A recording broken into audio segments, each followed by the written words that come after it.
मालिक, रीति का बेटी अपन कमरा में नहीं की। हाँ?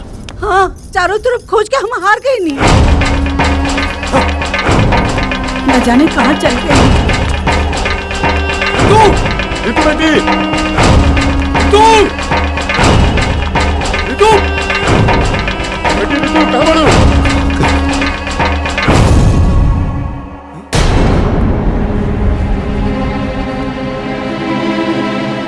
ओहो, हमार दिहल आजादी हमरा के डंक मार दिलस। रीतिकिया हमरा के कहीं के ना छोड़लस। गिरधारी बाबू जी सरकार गार्डन कर। दोस्तों, जेकर प्यार जितना ज्यादा सच्चा होला उनका उतने ज्यादा मुश्किल इम्तहान देवे के पड़ेला। और आज रउआ लोगन के बतावत हमरा खुशी हो रहल बा कि विपिन शुक्ला जी के बेटी विनीता और सौरभ शुक्ला जी के बेटा बंटी शुक्ला अपन हर इम्तहान के बखूबी पास कैले बारन। और आज ई दोनों के शादी एवं वरमाला के अवसर पर अपन अपन आशीर्वाद के साथ रउआ लोगन उपस्थित भइल बानी। तो आए हम सब होखे वाला दूल्हा दुल्हन के स्वागत करें।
विपिन बाबू। हाँ मैडम। ऐसे पहले भी कभी इनके चक्कर आयल रहे या कभी बेहोश भइल रही का? ना मैडम, ऐसा पहली बार भइल। त इनके होश आवे तक हमने के इंतजार करे के पड़ी। जी।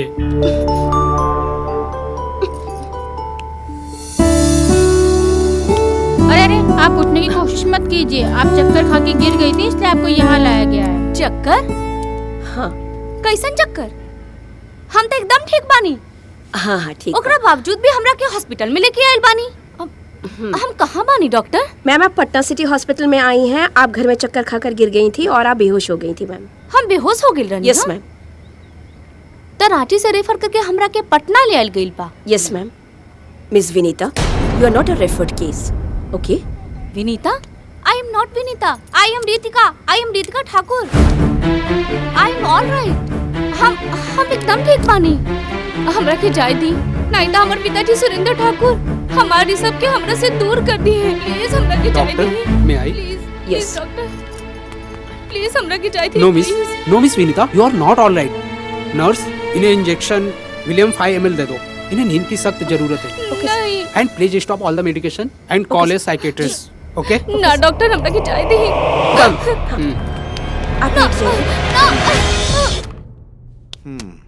Well, Miss Ritika, by the way, I'm your psychiatrist. Medical report के अनुसार miss Ritika you are physically fit and fine. Come on get up come on. तुम एक स्वस्थ और सुलझी हुई लड़की हो. लेकिन तुमने अपना नाम, पता और अपनी प्यार की दास्तान सुना करके हमें उलझा दिया। अगर तुम हमें सहयोग करोगी तो मैं तुम्हें यहाँ से जल्दी रिलीव कर दूंगा। Happy happy happy. बिपिन बाबू। जी डॉक्टर साहब। क्या तुम इन्हें जानती हो? ना, हम इनका नहीं पहचानत। अरे ये तुम्हारे पिताजी हैं। ये हमारे पिताजी कैसे हो सकेले? हम बताई नहीं है ना, हमारे पिताजी सुरेंद्र ठाकुर बाड़े। अरे उनकरा के नहीं जानत। आप लोग भी उनकरा नाम जरूर सुन ले हो खब। वो रांची के जानन मानन बिल्डर बाड़े। डॉक्टर साहब ये का कह रहा बिया? बैठ जाइए बैठ जाइए। सो आप इनको नहीं जानती है ना? नो प्रॉब्लम, कोई बात नहीं। आप इनको तो पहचानती होंगी। तार माई है बेटी। तुम्हारी माँ है। का बात करतन डॉक्टर साहब? ये हमार माई कैसे हो सकेली? का कहली बिटिया? हमार माई तब मर चुकल बाड़ी। हमके बहुत अच्छा से याद बा। ओ दिन के हम कैसे भूल सकेनी जब हमार माई हमरा के हमेशा खातिर छोड़ के चल गई रही। आग से लिपटर छटपटात ओकर चीख ओकर पुकार हम कैसे भूल सकेनी। आज की ताजा खबर, नामी ठेकेदार की पत्नी जल मरी। आज की ताजा खबर, नामी ठेकेदार की पत्नी जल मरी। आज की ताजा खबर, नामी ठेकेदार की पत्नी जल मरी।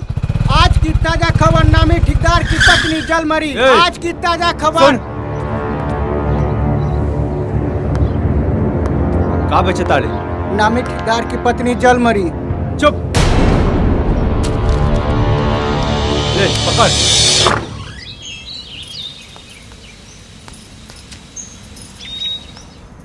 कहाँ बानी वकील साहब? कोर्ट के टाइम होता। पप्पा आ गए, पप्पा आ गए, पप्पा आ गए। नाश्ता ना करे के बाद 10 बज गई। बाद में हड़बड़ाए लगा। अरे हमरो मालूम हो कि 10 बज गए है, पर तोरे लाडला के नहलाइल भी तो जरूरी रहे। हमार लाडला ना, ई कहीं की राउर लाडला। हम ना नहा देती। हाँ बाकी रहुआ के तो ये बतावे के बाद कि मम्मी से ज्यादा पापा प्यार करेला। अरे ना ना ना ना, ऐसा कुछ ना हो। तोरा घर के काम करत करत 11 साढ़े 11 बज जाला। यही तो सोचली कि तोहर काम हल्का कर दे, ओसे नहला देली। और अरे वाह, इली राउर चाय, इली अखबार। चल बुबो चल चल इनका के तंग मत कर। चल चल चल। अब संभाली रहुआ। चल चाय भी गिरा।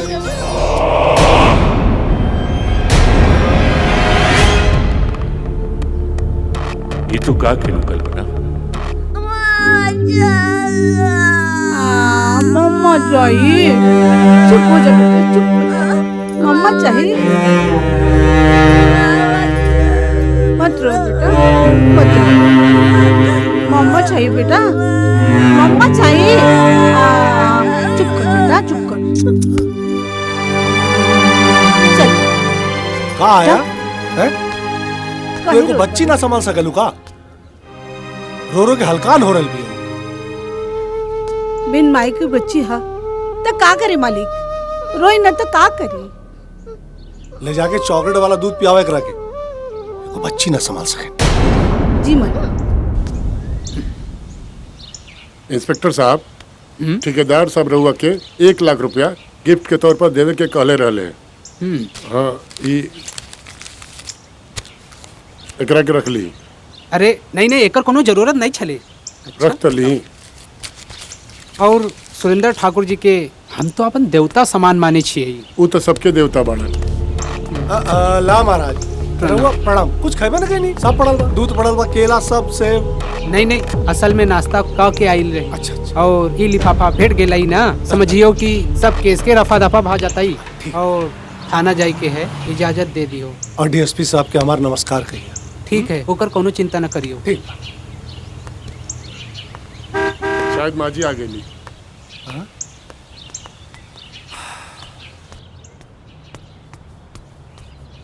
ठेकेदार साहब, सगरो अखबार खरीदा गई अब रहुआ बताई अखबार के का करे के बा। सुरेंद्र ठाकुर कोनो सोई नहीं खे, जीवन की धागा छोड़त चली।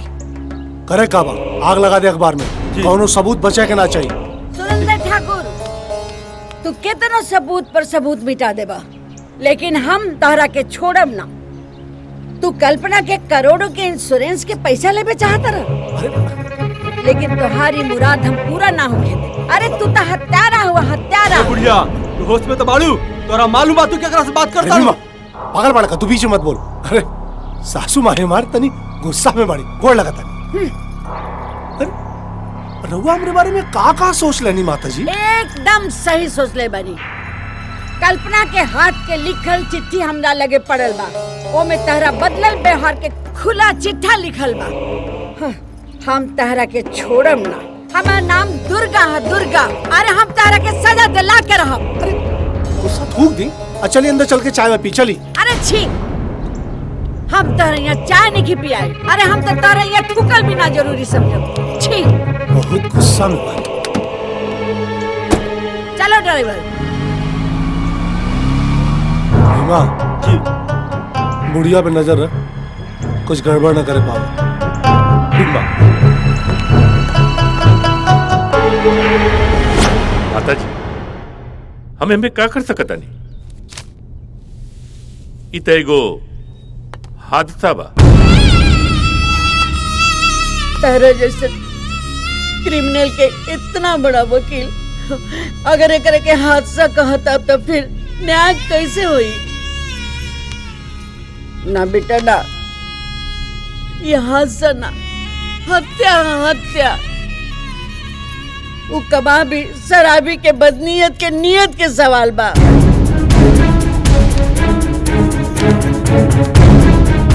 तहरा याद हुई बेटा कि कॉलेज के दिन में तू कल्पना से प्यार करत रहला।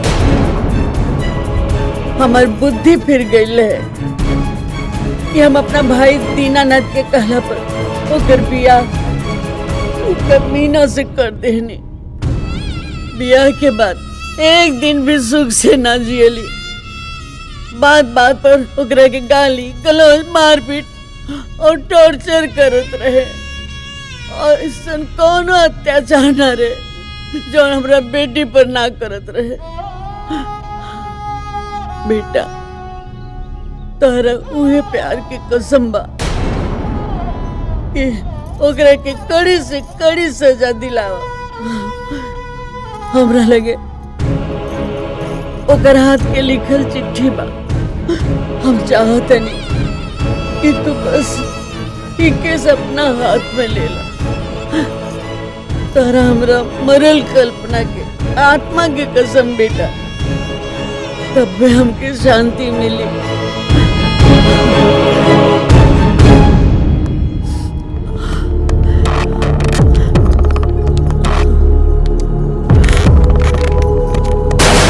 हमरा के सब बात पता हो गई तो आप निश्चिंत हो।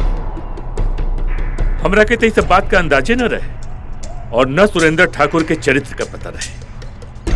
हम आपसे वादा करता नहीं कि केस हम खुद लड़े और अपराधी के कड़ी से कड़ी सजा दिला के रहे। ये बालू वाला क्या? बालू वाले के इतना पैसा कह दिया गई? माल आ गई तो देवही के पड़ी ना। पूरा पेमेंट हो चुका? हाँ हो गई। ठीक, आगे। ये डीलर के सर जी, डीलर माता जी तो एडवोकेट सत्यपाल सिंह के यहाँ पहुँच गई ना।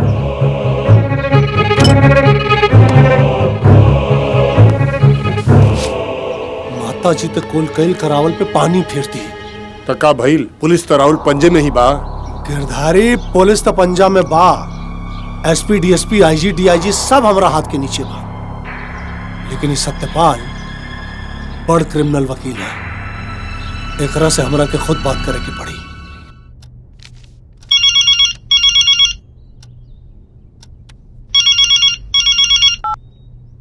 हेलो। हाँ वकील साहब, हम सुरेंद्र ठाकुर बिल्डर बोल रहल बानी। अरे सब का सुन रहल बानी? हम का सुन रहल बानी? रउआ हादसा के हत्या बनावे के ठान लेले बानी। हमारे एक सलाह, आप ही हादसा और हत्या के पचड़ा में न पड़ी तो रउआ खातिर यह बेहतर हुई। सुरेंद्र ठाकुर, हमार नाम सत्यपाल है और सत्य पाले के हमार ड्यूटी भी बा और फर्ज भी। आप बिल्कुल ठीक सुन ले बानी। कल्पना हत्या केस के पैरवी हम खुद कर रहे। बुरहान पे आज फिर से जुग गेल कहा है? रहुआ की तो पता होगी ना कि कल्पना हमार पत्नी है। प्यार में मोह की खाइल हार के केस पे गुस्सा उतार रहल बानी का।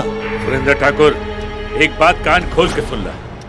कल्पना तहार पत्नी रहे या हमार प्यार, ये बात का कोनो मतलब नहीं। हम क्रिमिनल के वकील हैं और अपराध के खोज निकालल हमार ड्यूटी बा। वैसे भी तोहार फोन कैली बतावा था कि चोर के दाढ़ी में तिनका। अब तक कोर्ट में दूध का दूध और पानी का पानी हो के नहीं। Good by. कोर्ट की कार्रवाई शुरू की। मैं गीता की कसम खाकर कहती हूँ कि मैं जो कुछ भी कहूंगी सच कहूंगी और सच के सिवा कुछ भी नहीं कहूंगी। जज साहब, ये आदमी जो हमरा सामने खड़ा बा वो एक नंबर के शराबी, जुआरी, अय्यास और मक्कार हो। ये बात ही हम समझनी ना और अपना गाय जैसन बेटी के एकरा पास बांध लेनी और ओकरे नतीजा है ये सब। हमर बेटी जल के ना मरल जो सब। ई कमीना हमरा बेटी के जला के मार देला। I object your honour. Uday हमार क्लाइंट पर कीचड़ उछाल रहल बारन। With you permission sir. Permission granted. हम चाहे कि एक्चुअल घटना के विस्तार से वर्णन हमार क्लाइंट ठेकेदार सुरेंद्र सिंह ठाकुर के मुंह से एक बार सुन लेवल जाओ सर। जज साहब, कल्पना हमार पत्नी रही।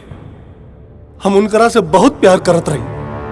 हमार सुखी संसार बसावे में कल्पना का बहुत बड़ा हाथ रहे। शादी के बाद हमार व्यापार में दिन दूना रात चौगुना तरक्की भई।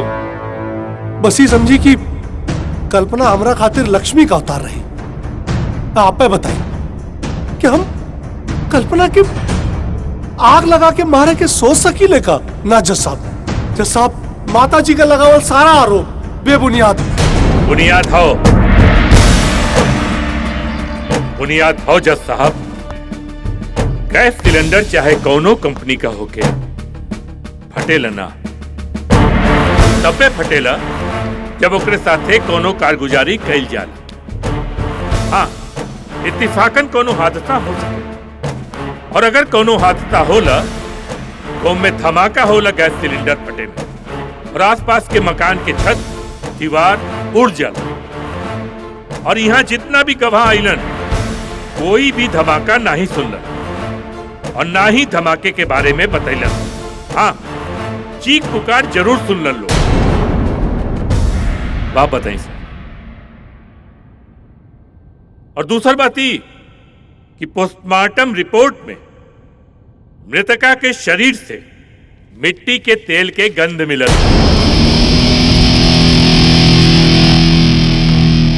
ये रहल रिपोर्ट। ये लिए। अरे जज साहब, दरअसल कल्पना वो दिन स्टोव पे खाना बनावत रही। अच्छा, तो स्टोव भी बड़े शांति से बिना धमाका के फट गई। Order order order. Now the picture is very clear sir. ना तो गैस सिलेंडर फटल रहे और ना ही कोई स्टोव। दरअसल इनके पत्नी के नामे एगो 3 करोड़ का पॉलिसी रही छे की उनकरा के मार के हड़पे के चाहत रहा और साथे साथे गैस सिलेंडर के कंपनी पर दावा करके वो भी रकम इकट्ठे के चाहत रहा और साथे साथे अपने बीबी से छुटकारा भी पा लिया। जैसन की माँ जी का कहना। That's all. सारे पक्ष विपक्ष के वकील एवं गवाहों के बयानात सुनने के बाद यह अदालत इस नतीजे पर पहुंची है कि ठेकेदार सुरेंद्र ठाकुर को गुनहगार मानती है एवं दफा 302 के तहत उम्र कैद की बामुशक्कत सजा सुनाती है।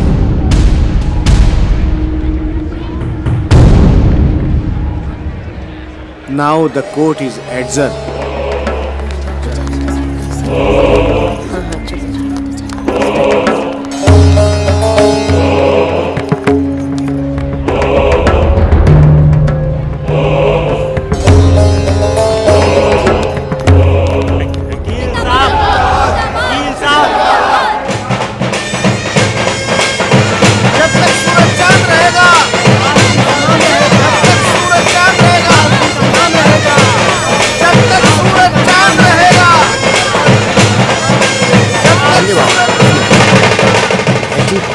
विधायक जी, अरे 2020 से ना रउआ समझी कि 2025 पक्का बा।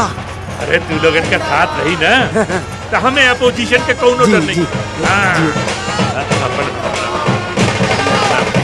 देखी भाई लोग, ये 3 तलाक बिल लोकसभा और राज्यसभा दोनों से पास होए के बाद हमारे समाज में जितना भी मुस्लिम महिला बानी सबके फायदा ही फायदा बा। अब आप लोग देख ली 10-10, 12-12 साल तक साथ रहे के बाद भी ये 2-3 सेकंड में तलाक तलाक तलाक बोल के रिश्ता खत्म कर दिया जाला। अरे इंसानियत के नाम पर सरासर बेइंसाफी हो। बिल्कुल, वो शराब पी के कहते हैं शराब पीना हराम बा, कहते हैं चिकन में नमक कम बा, यही खातिर तलाक दे दिहल जाला। तो ये तो ठीक है नेताजी के बीमारी का इलाज होबे के चाहिए, पर ये कहाँ के इंसाफ है कि आदमी 3 साल तक जेल चल जाये तबले तो होकर परिवार ही उजड़ जाये। आप ठीक से समझ ले ना शम्स भाई, तलाक और जेल के बीच में एगो प्रावधान बा। ये बीच में अगर मियाँ बीवी में सुलह हो जाला तब मजिस्ट्रेट के सामने जाके एगो हलफनामा दे सकेला, तब जेल जाए से बच जाइबा। अरे सरकार की नियत एकदम साफ बा। ये आनन फानन में जौन तलाक दियल जाला ना, ए पर एगो अंकुश लगावे के हो। मुस्लिम समाज में जौन कुरीति चलत हो ना, ओके खत्म करे का मंशा हो और कुछ नहीं। एक मिनट, दिल्ली से फोन हो तनी हमावत। जी सर।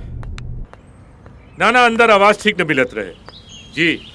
ना ना यहाँ सब ठीक है, बस कुछ मौलवी लोग कुछ विरोध करत रहलन। बाकी मोहिद्दीन नगर के सब मुस्लिम महिला लोग ना बहुत खुश बानी सर। जी ना ना ठीक हो सर। अच्छा प्रणाम सर। इली बरसाती हनुमान मंदिर गए रही। अरे राम राम, आज मंगलवार हो तब तो हमरा जल्दी जाए के पड़ी। अच्छा ऋषभ कॉलेज गए कि ना? अरे हमरा के क्या पता, हम तो मीटिंग में रही, जाके देख ले। म्यूजिक बजत, ई लड़का के तो टाइम के ख्याले नहीं थे।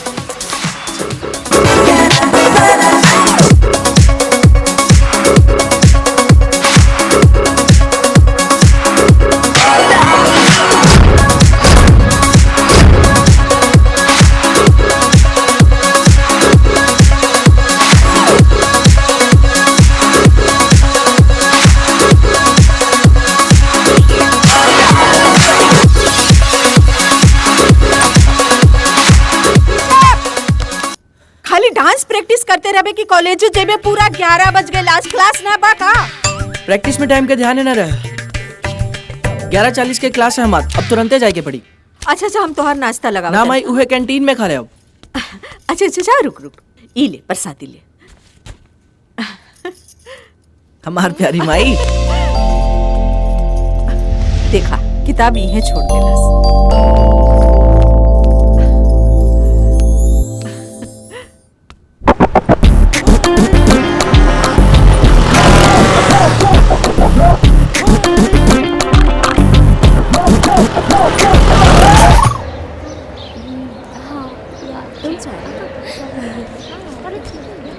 हे गाइस, तुम्हें पता है मैनेजमेंट ने आदेश जारी किया है कि इस महीने 25, 26, 27, 28 को प्रतियोगिता होगी, जिसमें पार्टिसिपेट करने वाले को स्टूडेंट ऑफ द ईयर का ताज दिया जाएगा।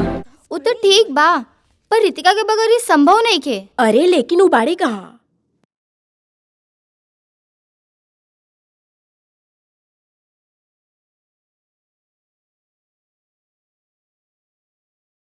फिर तो बहुत मजा आएगा। सही बोल रही है यार। हाय रीमा। हाय। आज फिर तू लेट कर दुलू ना, कितना बजल मालूम है? सॉरी यार, इतना ट्रैफिक रहे कि का बताई। अच्छा छोड़ा, इस साल के कंपटीशन के अनाउंसमेंट हो गइल बा, जेमे हम सब भाग लेता नी और तो के ओमे लीडरशिप एक्सेप्ट करक बा। ओके, वो सब तो ठीक बा, लेकिन अगर तोहलो के साथ रही तो मिलाओ जहाज। जरूर। आओ जा। रोकी भाई, स्टूडेंट ऑफ द ईयर के कंपटीशन होके वाला बा और ई कंपटीशन में हमनी भाग लेम कि ना? ससुर हम भाग ले खातिर कॉलेज में पढ़िला। हम तो पढ़िला लइकन के भाग बदले खातिर। का भाग? अरे क्या बात कर रही हो? सही बोल रही थी यार। एकदम सही।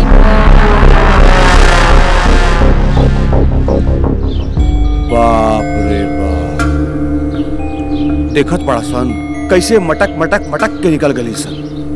ये बताओ सन, हाई फर्स्ट ईयर वाली रितिका से हमार प्यार कैसे और कब हुई रे? अरे रॉकी भाई, जेकरा प्यार मिलेला वो करे ना किस्मत कहाला। अच्छा,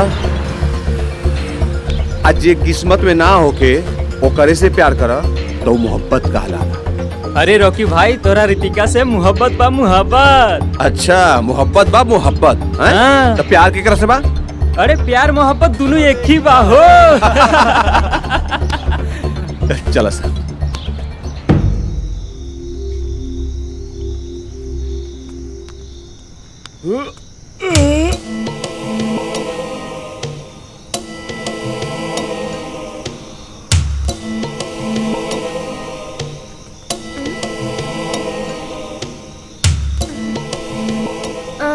भूमिका आ जाए।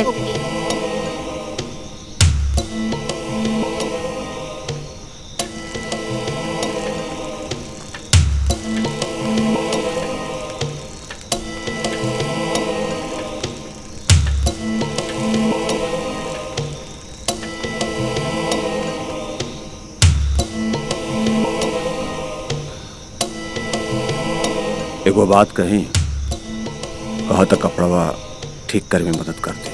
सच बहुत मजा आई।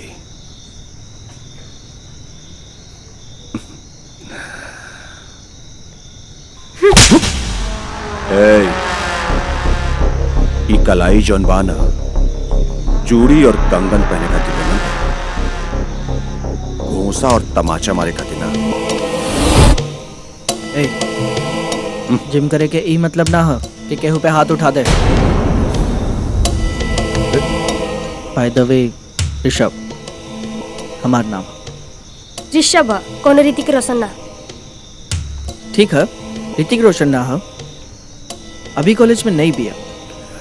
ई बारे रॉकी जान जाए पो। हाँ, मुझसे दोस्ती करोगी?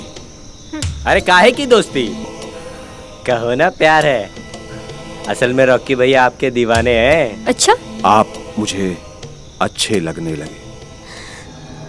मैं प्रेम की दीवानी नहीं हूँ और तोनी के इतना गुमान बा अपन मर्दानगी पे ना, तो एकर फैसला जल्दी हो जाए स्टूडेंट ऑफ द ईयर के कंपटीशन। समझ में आई? मिस्टर ऋतिक रोशन उर्फ ऋषभ, ये हमार चैलेंज बा।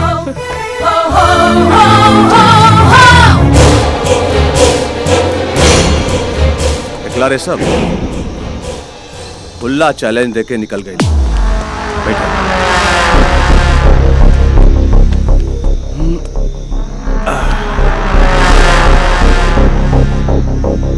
नारियल देखला कैसन होता, सख्त ऊपर से, पर ओकरा के छिलला तोड़ला पर का होला? नरम मुलायम। लेकिन देख, हम सीधा सीधा बात जानेंगे। हमरा के होकर थप्पड़ के जवाब देवे के पड़ी। प्यार से पटा के। ठीक बा। कॉलेज में तो हमनी के बदनामी के मेडल लेके घूमते बानी। ई तू करिया। प्यार और पटावे वाला काम। और हाँ, पटला के बाद मिल बांट के, ये हमार फैसला बा। ठीक है, तोहार फैसला और ओकर चैलेंज दोनों कबूल बा। ठाकुर साहब, ई इंजीनियर रस्तोगी के बनावल हमार बनवावल डबल स्टोरी बा। बिल्डिंग के लेआउट प्लान है, तनी के देख ली।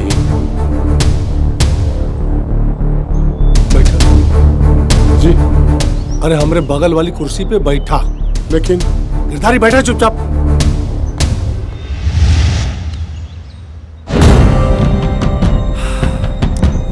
गिरधारी तोहरा के पता है, जब सतयुग में रामचंद्र जी के 14 साल का वनवास भयल तो उनका राज के संभालने? भारत।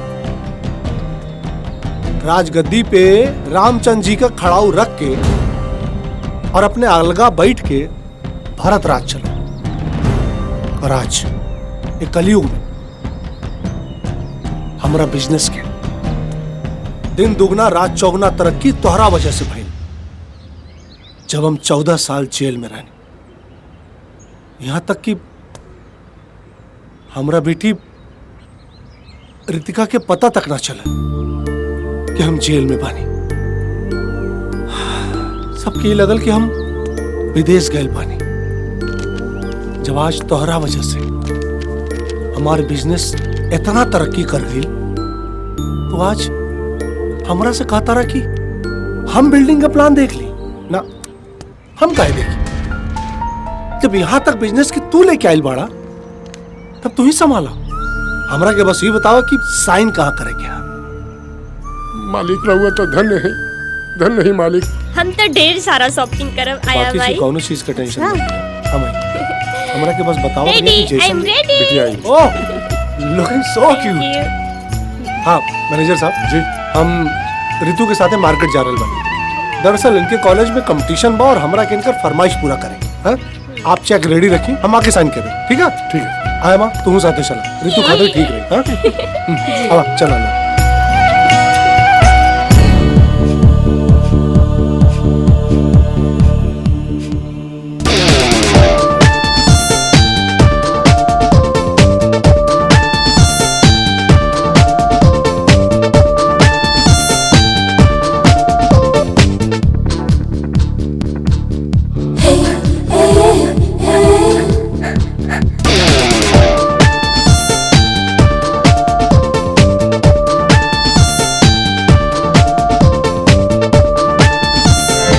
जयप्रकाश नारायण कॉलेज में कबड्डी प्रतियोगिता जो हो रही है, उसके लिए मैं चाहूँगा कि प्रिंसिपल साहिबा अपनी परमिशन दें ताकि प्रतियोगिता शुरू की जाए।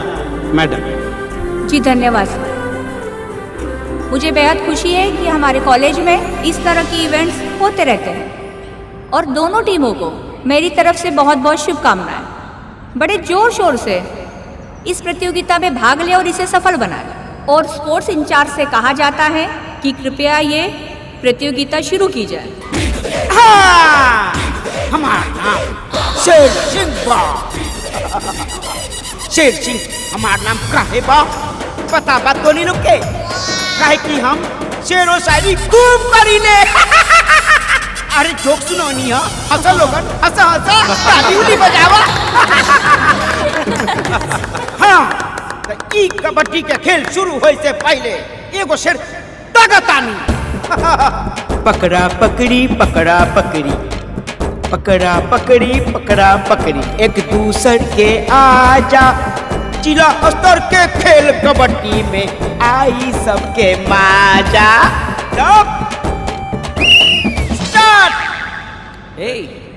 जाना भी चलो चलो, पकड़ लिया चोरिया मार।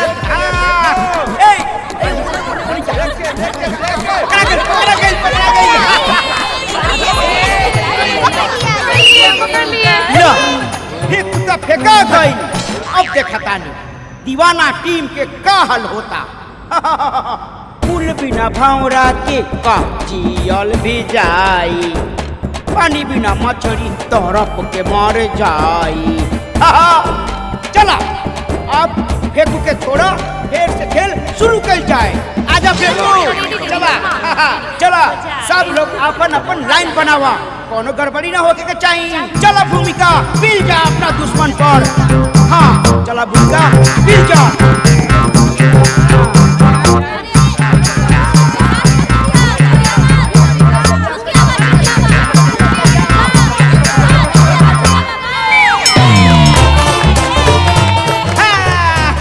अभी हलवा दीवाना टीम 2 पॉइंट से पीछे बा।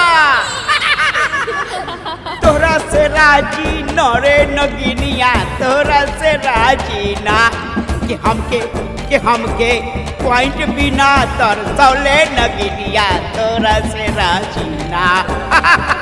हाँ जब कोई बात बिगड़ जाए, जब कोई मुश्किल पड़ जाए, तब रॉकी सामने आए। अब रॉकी आ रहल बा नगिनिया सबके हरावे खातिर। जा रॉकी घुस जा नगिनिया सबके टीम में, छोड़िया मत। अब रॉकी का कर रहल बा ई देखे के पड़ी। पकड़ लो ये नगिनिया सब, छोड़िया मत। पीछे देख, पीछे पीछे रॉकी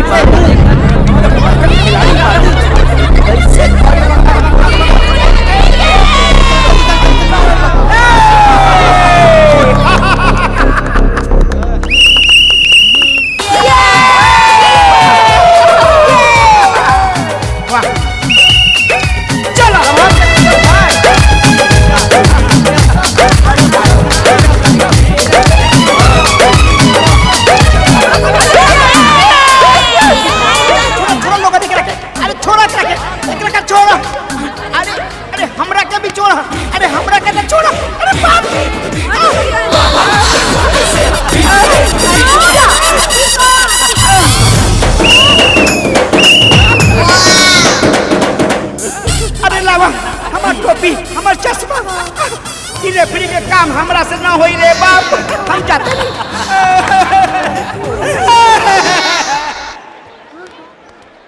ओके ठीक है। मैं करती हूँ। हाँ क्लास में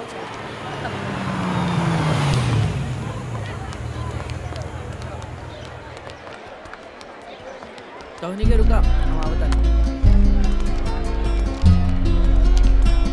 हे रितिका, कॉन्ग्रेचुलेशंस फाइनल में जाए खाते। बहुत बहुत बधाई। एक बात बोलूं? बोलो। अभी भी नाराज बाड़ू? देखो उस दिन जो कुछ भी भइल, हम हमारी दोस्तन की तरफ से तोहरा से माफी मांगता नहीं। फॉरगेट इट ना। नो, आई कैन फॉरगिव देम बट आई कांट फॉरगेट।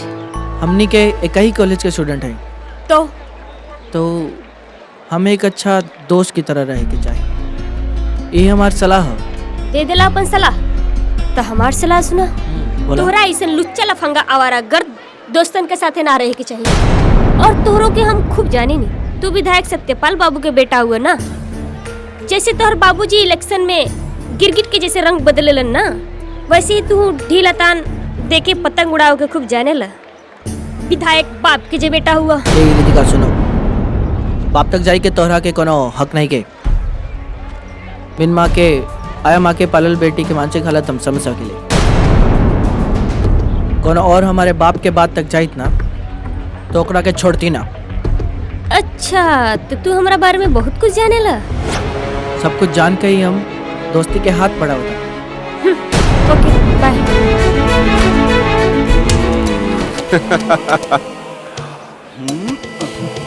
देखला रिशु, कि लड़की का गुरूर आए सरफरी लेके ऐसे ना माने तो कैसे? कुछ न कुछ उपाय करे के पड़ी। अरे रॉकी भाई इतना उतावला काहे के होत बाड़ा? अरे ये पटी भी या बटी भी। अरे अभी फाइनल राउंड तो बाकी है बा। अब हम अपने कार्यक्रम की तरफ बढ़ते हैं। इस युगल गीत प्रतियोगिता में दोनों पक्षों की भागीदारी बराबर की रही। हमारा अगला राउंड है सोलो डांस राउंड। तो हमारे सामने आ रही हैं miss Ritika. Give a big hand, जोरदार तालियों से इनकी स्वागत की जाए।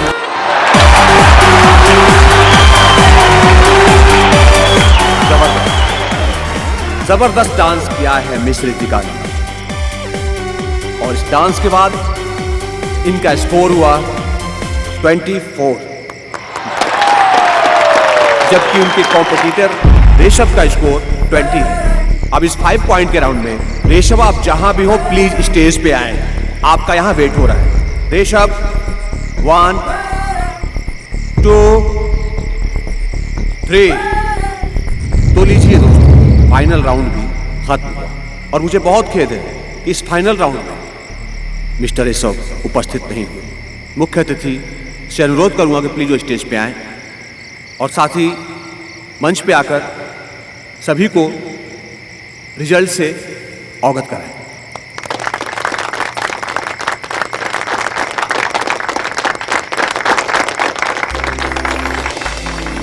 अब मैं चाहूंगा कि मुख्य अतिथि के साथ हमारी प्रिंसिपल महोदया भी साथ में आए। आइए। Please give a big hand, जोरदार तालियों से स्वागत किया जाए। मैम। जी शुक्रिया। जी धन्यवाद। अब मैं चाहूंगी कि ये घोषणा मुख्य अतिथि महोदय अपने स्वयं मुख से करें। Thank you.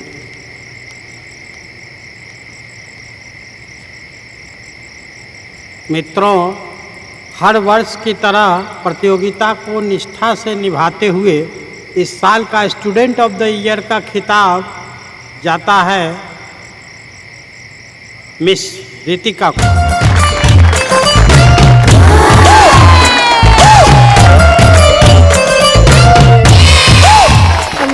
Thank you ma'am. Miss Ritika, बधाई। थैंक यू सर।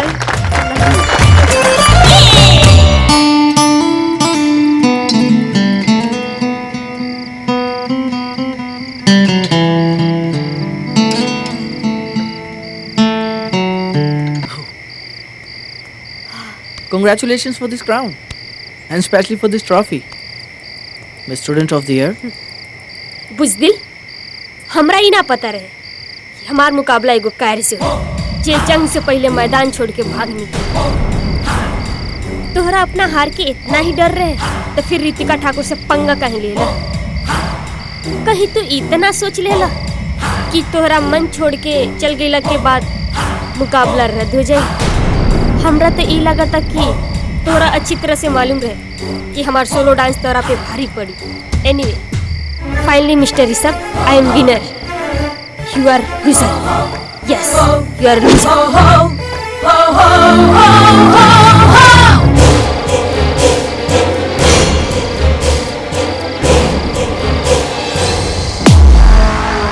देख लेना अपन त्याग और बलिदान के फल। जो लड़की के तोहरे सामने हाथ जोड़ के एहसान माने के चाहिए, वो भला और बुरा काके निकल गई।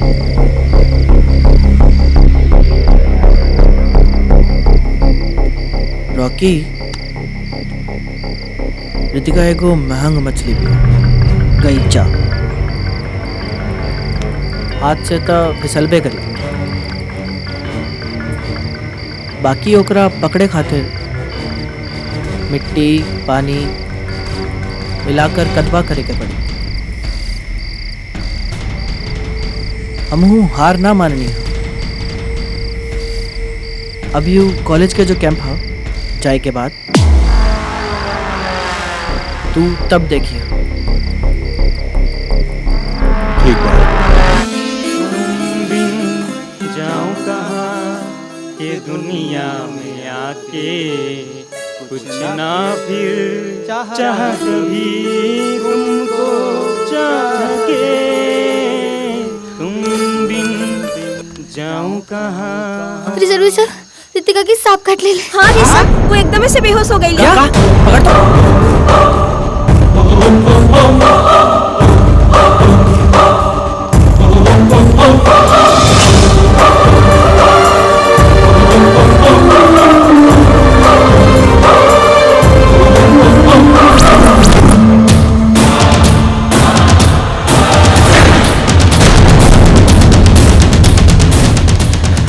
एकरा के सांप काट लिया।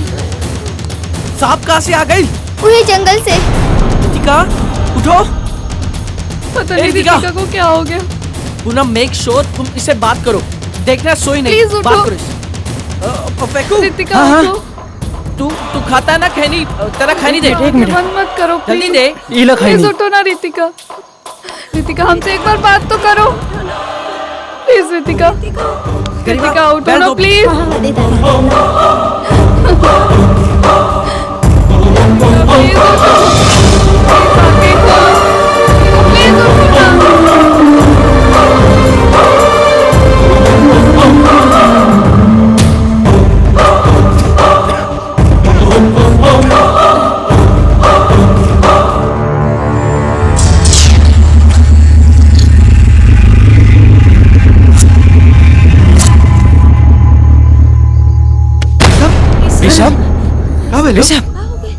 ऋषभ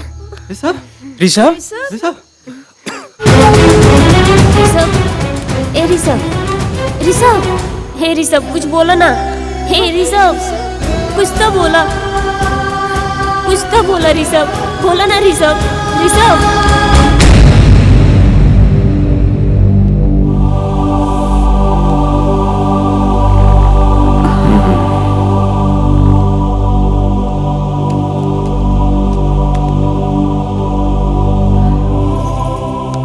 आपन देश में 550 तरह के सांप बा, जेमे से 10 ऐसन तरह के बा जेकरा काटला के वजह से आदमी के जान जा सके। ओमे से एगो करैत होला। उ बचिया के तो जान बचिए गइल बा ऋषभ के होशियारी के वजह से, और वह विष के वजह से ऋषभ भी बेहोश हो गइल बा। खतरा के कोनो बात नहीं है। खतरा से बाहर बारे ऋषभ, और हम दवाई सब दे दिले बानी। कुछ दिन आराम करी है तो ठीक हो जाइए। Thank you doctor. अच्छा प्रणाम प्रणाम।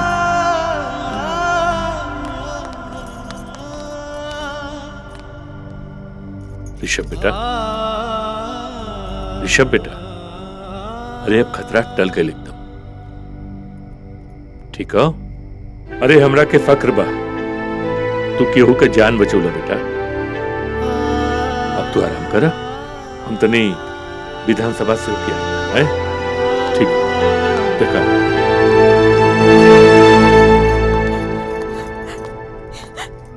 हे बेटा तुम ठीक पड़ा ना? अरे माई हम तो बिल्कुल ठीक बानी। हम तो बहुत घबरा गए रहनी, बाकी भगवान के बहुत बहुत धन्यवाद कि तू ठीक पड़ा। अच्छा बेटा तू आराम करा, हम भगवान के शुक्रिया अदा करके आवतानी। हाँ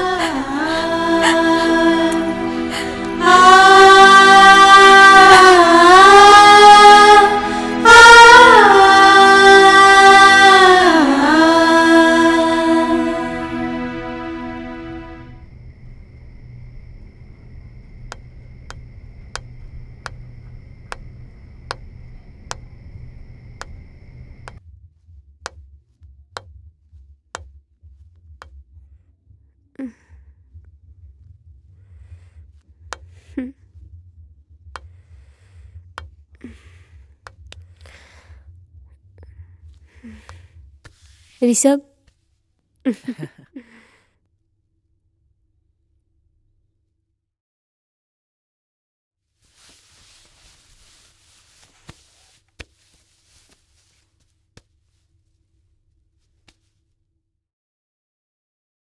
समझा तो कुछ और रही, पर फिर भी दूरी ना रखला।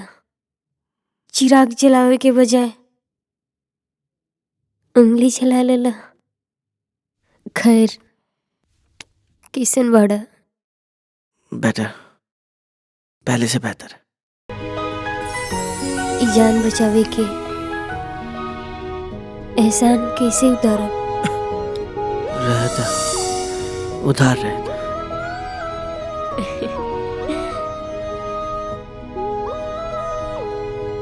उधार रखे वाला के लोग कहेला कि केहू भुला ना पावेला। हम तो के समझे में काफी देर कर देनी, but I love you, I really love you.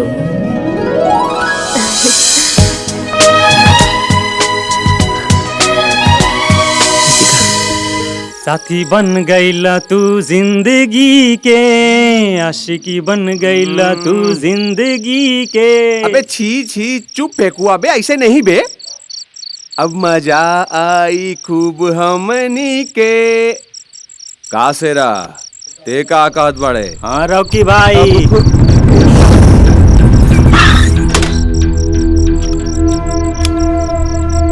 का हो ऋषु, ये अखिया चुरा के कहाँ जात बाड़ा? ये हॉस्टल में हमारा दोस्त बा, ये किताब लौटा देगा। अरे लौट जाई लौट जाई। हमनी के अमानत कब लौटाई बा? अमानत कैसे न माना? वाह, अभी यो कुल बतावे के पड़ी। अरे वो है रितिका, कहिया लेके आवत बड़ा?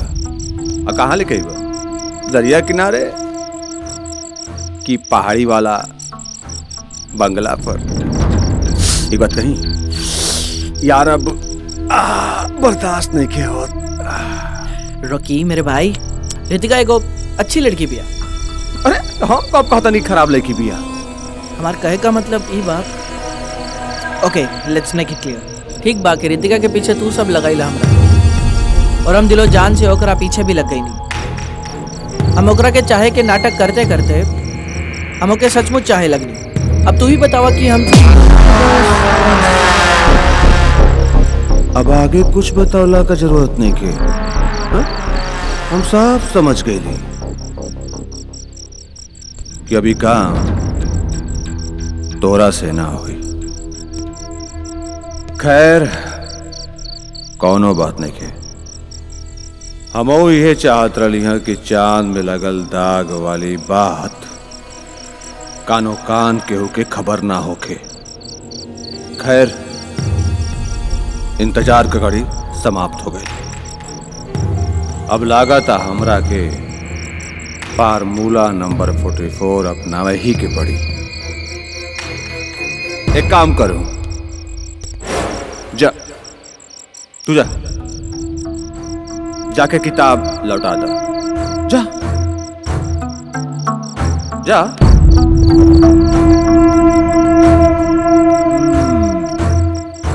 अब मजा आई अब मजा आई।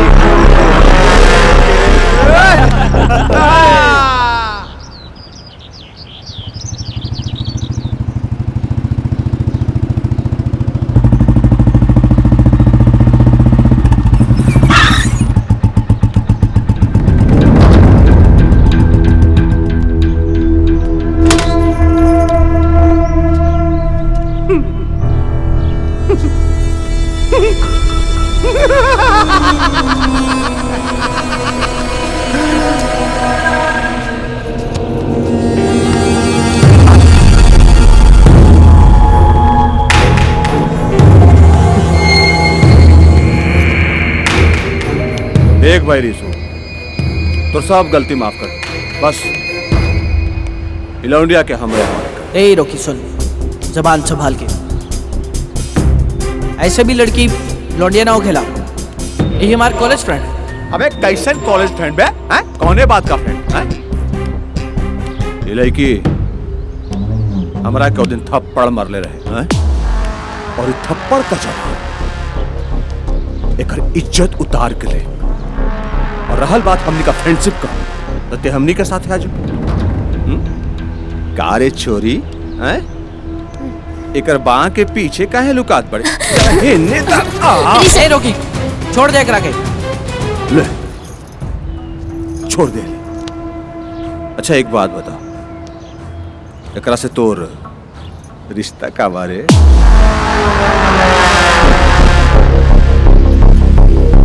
का रिश्ता बा तोहार? बताबो हमार दोस्त। अरे चुप का है बड़े, बोल का रिश्ता बा?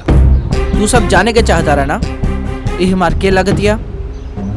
तो सुन, ये हमार प्यार है, चाहत हो, और हमनी के एक दूसरे से मोहब्बत हो। और रहल बात रिश्ता के, तरुक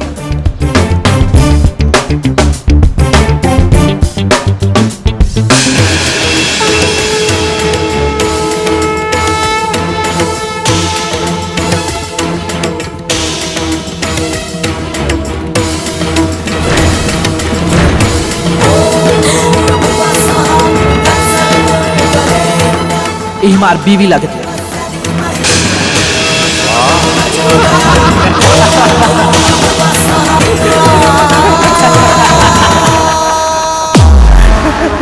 का बात, न बाजा न गाजा न बराती न मंडप, बिन फेरे हम तेरे। ऐसन शादी हम ना माने। चल चुपचाप एक के हमरे हवाले कर दे। बीवी के रिश्ता बतैला के बाद भी तू कहता रहा एके तोरे हवाले कर दी। कैसा नीच बड़ा तू। तकाब है। एकर मतलब तू हमार दोस्त ना दुश्मन बड़ा।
तू ठीक बाड़ा ना?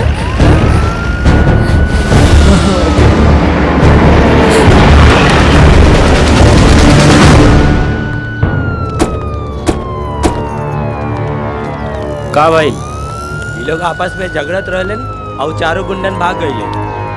के रहले चारों?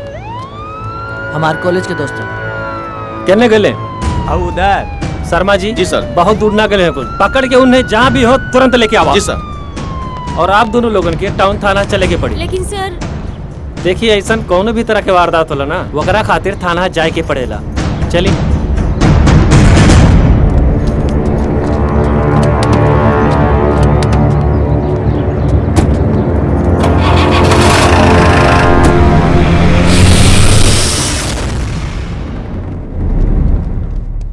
कॉलेज में चारों के ये धंधा बा। नया नया आल लेकिन कुल के छिड़कानी करेला सो वो तो बीच में रिसब आ गईले। एक खातिर इनकरा से मारपीट कैला सो। सर चारों के चार ठिकाना से पकड़ के लेनी है। सर एकनी से पूछ ले, हमने कॉलेज के साथी है जा कोनो गुंडा ना कि हमनी के एक तरह पकड़ के लेके लहन। स्टाइल कम बात बुझाइल। धोनी के बारे में अच्छे से जानता नहीं। वर्षन से एक क्लास से फेल होता रसन। रैगिंग और लड़कियन के छेड़छाड़ धोनी की आदत बन चुकल बा। गुंडाई धोनी के पैसा बा। ले जा बंद कर एकनी के 3 नंबर में। चला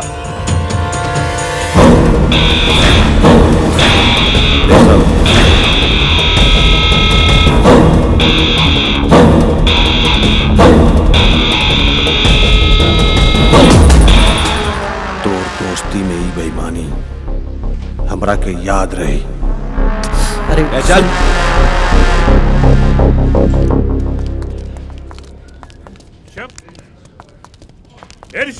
अरे का भाई?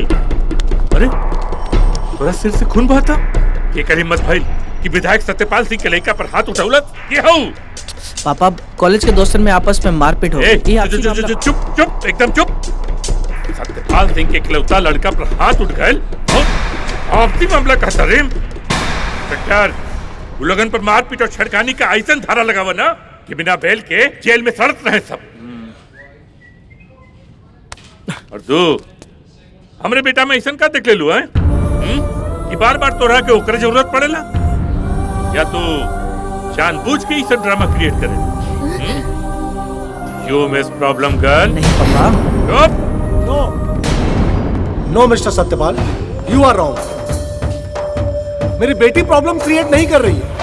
ये आपका बेटा आवारा की तरह मेरी बेटी के आसपास घूमता है। मिस्टर सुरेंद्र ठाकुर, शायद तोरा के अंदाजा नहीं खे कि आज भी अगर हमारा बेटा न होत ना तो तोरे बेटी का इज्जत तार तार हो गई गुंडन के हाथे। ऋषभ, हवन करे में हाथ जलावे का कोनो जरूरत नहीं के। चल बेटा चल। निकला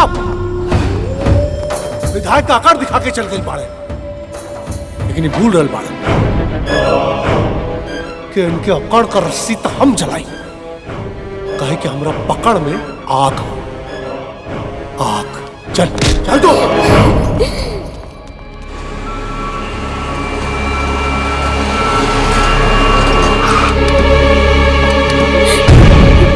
बाहर निकल।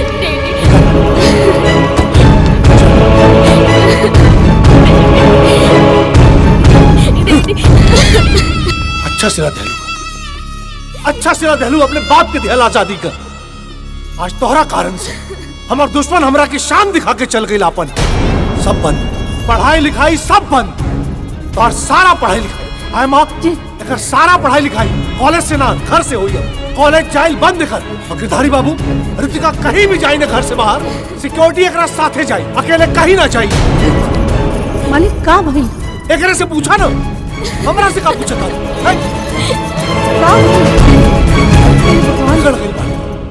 बाप की आजादी के ही सिला दे दी।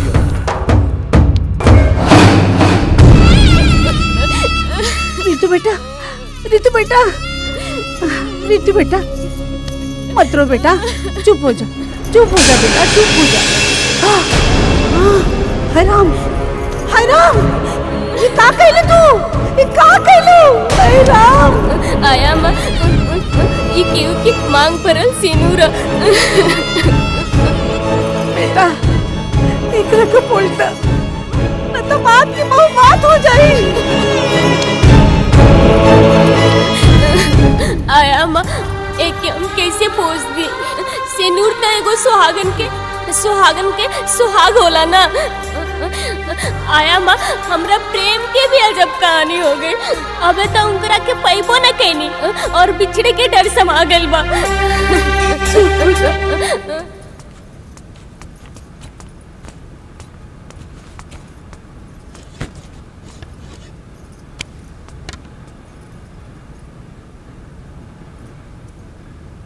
बेटा, ई सुरेंद्र के बेटी रितिका तोरा पर कहा जादू कैले बिया? रोज रोज ओकर नामी घर में आवता।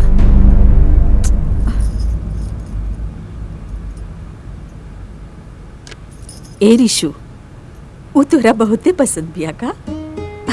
कहा माई, जाने तारू फिर भी अनजान बने तारू, हमरा के परेशान कर तारू। अब पूछो तारू तारा के पसंद बिया का? ए माई, जवाब जान के भी सवाल कर तारू। टाइम हो गई, हम जाता नहीं। अरे खा के तो जा ना माई।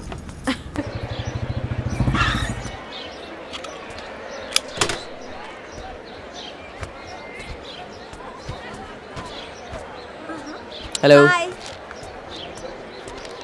हेलो। हाय। Hello everyone. तूने रितिका के देखला है क्या? पता ना, सुबह से दिखाई ना दे रहा। लगा तो कॉलेज में आई। अरे क्लासरूम में हुई, देख लो। Thank you. हाय भूमिका। हाय। रितिका कहाँ बाड़ी? वो देखे। रितिका के तो हम कुछ पता नहीं, सुबह से नहीं देखा। अच्छा, थैंक यू।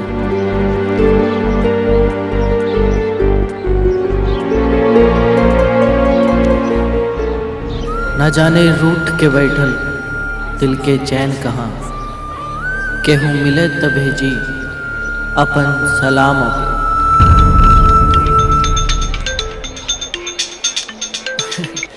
हेलो रितिका, कहाँ बाड़ू तू?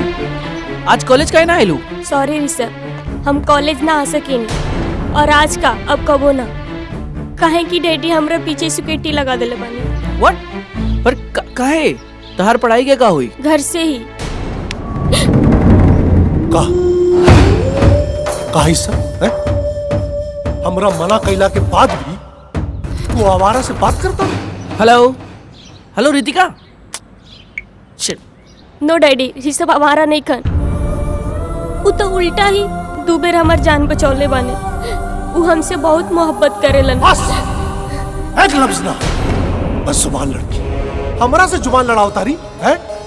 ए बेटा सुन, एक बात याद रख, सतपाल और सुरेंद्र ठाकुर नदी के वो दो किनारा बाढ़े जो कबो नहीं के मिल सकता। बात समझ में आई? कमरा में जो कमरा में।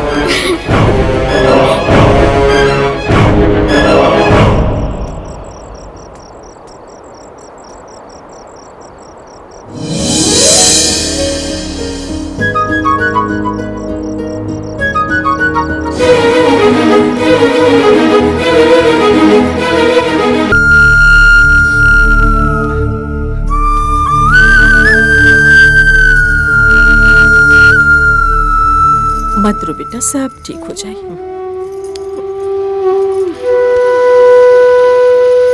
ए बेटा, सब ठीक हो जाए, चुप हो जा, मत रो।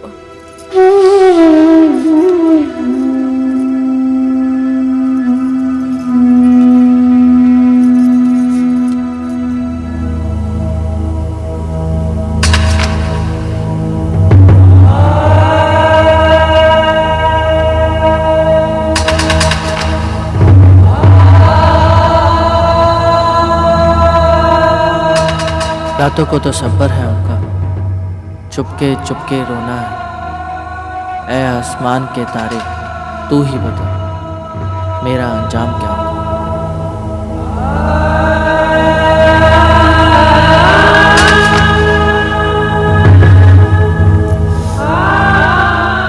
ना, हम ए तरह घुट घुट के ना जी सकीला।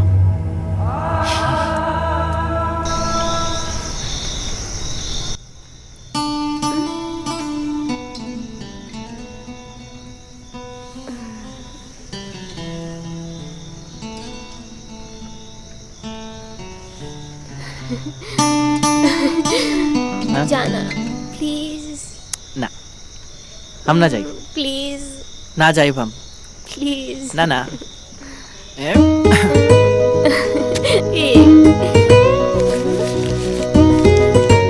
ठीक है, मैं चला जाऊंगा, लेकिन तुम वादा करो कि कल 10 बजे मंदिर पे आके मिलोगी। I love you, I miss you Rishabh.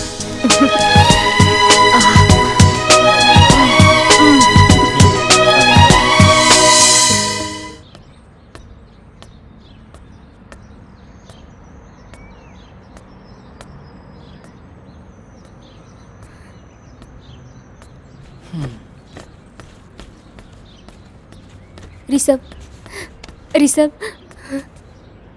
अब हम अब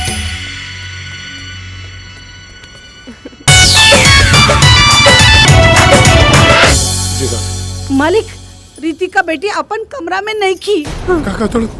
हाँ, चारों तरफ खोज के हम हार गए नहीं। न जाने कहाँ चल गए।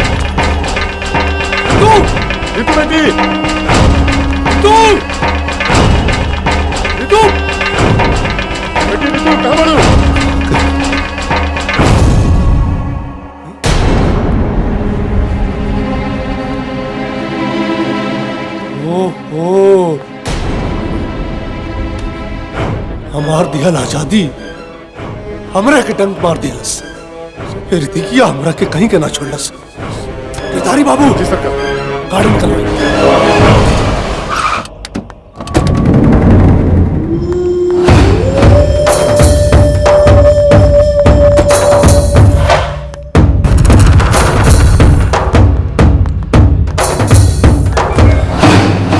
बोली ठेकेदार साहब, का बात बा?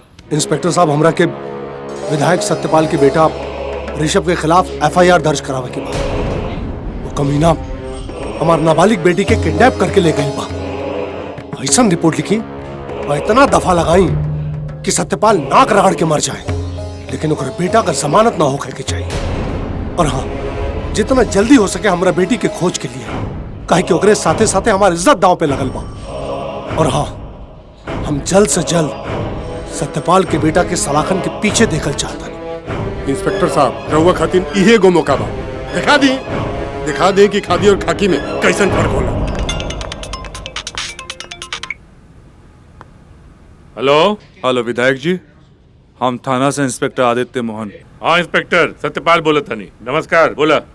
बतावे के रलक है कि आपके बेटा के खिलाफ सुरेंद्र चौधरी FIR दर्ज करा के गई बड़े, और ये FIR उनकर लड़की के किडनैपिंग के मामला के है, और ये मामला नाबालिग लड़की के किडनैपिंग के है। पुलिस के वर्दी के पावर तरुआ के पते बा, एकरा की इंक्वायरी खातिर इन्फॉर्मेशन समझे में। हमरा मालूम बा कि तोरे वर्दी में कितना पावर बा, और तोरा के जौन इंक्वायरी करे के होके ना कर ला। हम एक बार कह देनी कि ऋषभ यहाँ नहीं खे, नहीं की। हमरा के वर्दी का रौब दिखा बता, हमरा के उतू कौड़ी के इंस्पेक्टर। केकर फोन रहे कि इतना तमतमाइल बानी? इंस्पेक्टर का फोन रहे, तेरे बेटा का कारनामा सुनावत रहे कि सुरेंद्र के लड़की के लेके भाग गई बा। अच्छा, तब हमार बेटा हो गई राउर कुछ ना। बचपने से कहत रही कि इतना चढ़ाई ना, माई के काम माई के करे दी, बाप करी तो बिगड़िए जाए ना। जाई अब खोजवाई अपन चेला चपाटी से हमार बेटा की।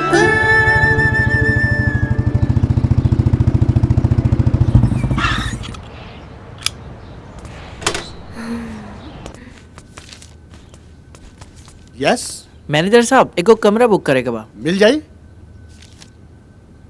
103 105 सिंगल बेड के कमरा खाली बा। पर हमारा एक ही रूम चाहिए, डबल बेड के। डबल बेड के? ये हमारी पत्नी है। ये तोहार पत्नी है? न मांग में सेनूर, न गला में मंगलसूत्र। सॉरी, ना मिल पाई। लेकिन मैनेजर साहब, सॉरी, ना मिल पाई। लेकिन मैनेजर साहब, सॉरी, आपके बोलनी ना कि ना मिल पाई। इट्स ओके, चलो।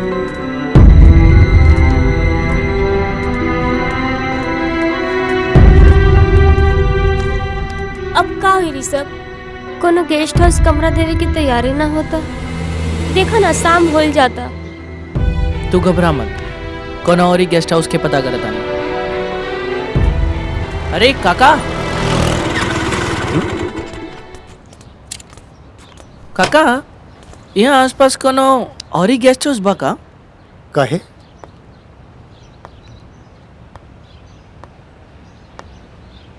ये गेस्ट हाउस में कमरा खाली नहीं मिलल का? काका, लड़की के साथ में देख के कमरा देवे से डरता। शक तो वाजिबे बा बचवा। कहे से कि आजकल कानून बहुत सख्त हो गई बा।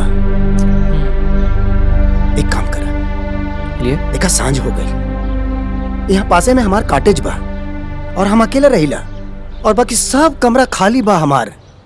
अगर चाहा तो हमार कॉटेज के गेस्ट हाउस समझ के रह सकेला। अरे अब सोचा मत, चला चला हमारे साथ, चला अब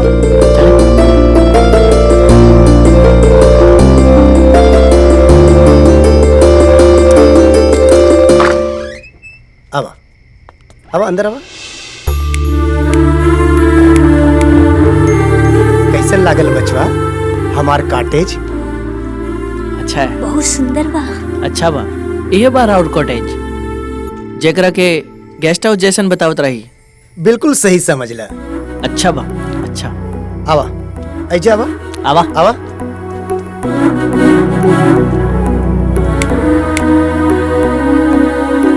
बचवा, ई आइल गइल गेस्ट के खातिर बनाइल गइल बा, और ई रहल बाथरूम। हाँ, और सामने बहुत बड़ा बालकोनी बा, यहाँ से बहुत अच्छा व्यू मिली। जी।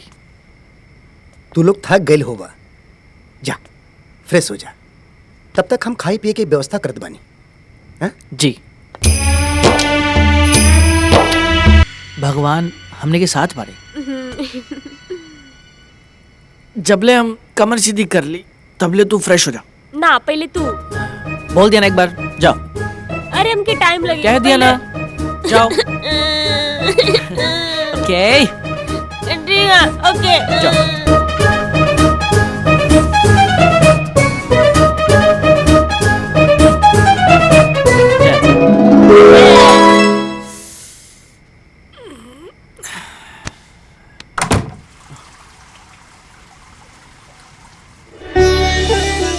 ए बेटा, वो तोरा के बहुते पसंद दिया का?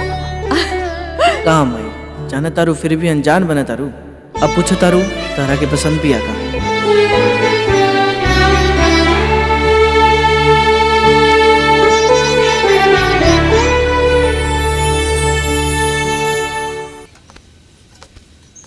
साहब, इंस्पेक्टर साहब के फोन।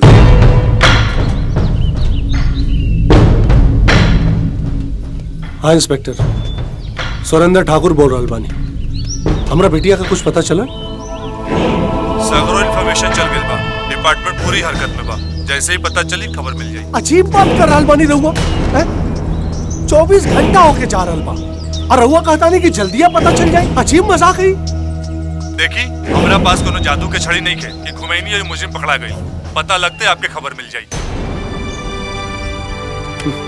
अजीब लोग बाड़े। अरे अब ये लोगन के का पता कि एक बाप के दिल पे का बीत रहल बा। कमीना हमरा बिटिया के साथे कुछ भी कर सकेला। साहब खाना तो खा ली ही, रवा चिंता न करी। रितिका बेटी जहाँ भी हुई ठीक ठाक होगी। एगो माई के दिल कहता।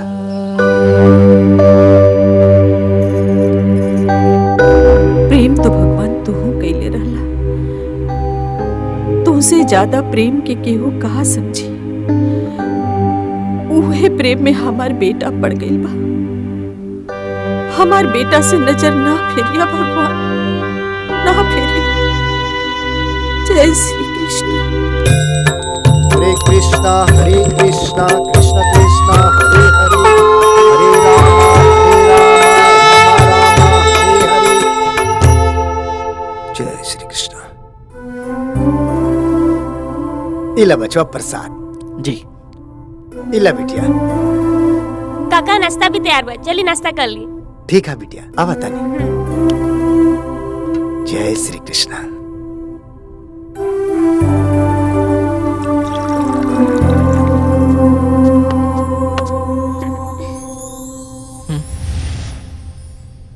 एक मिनट।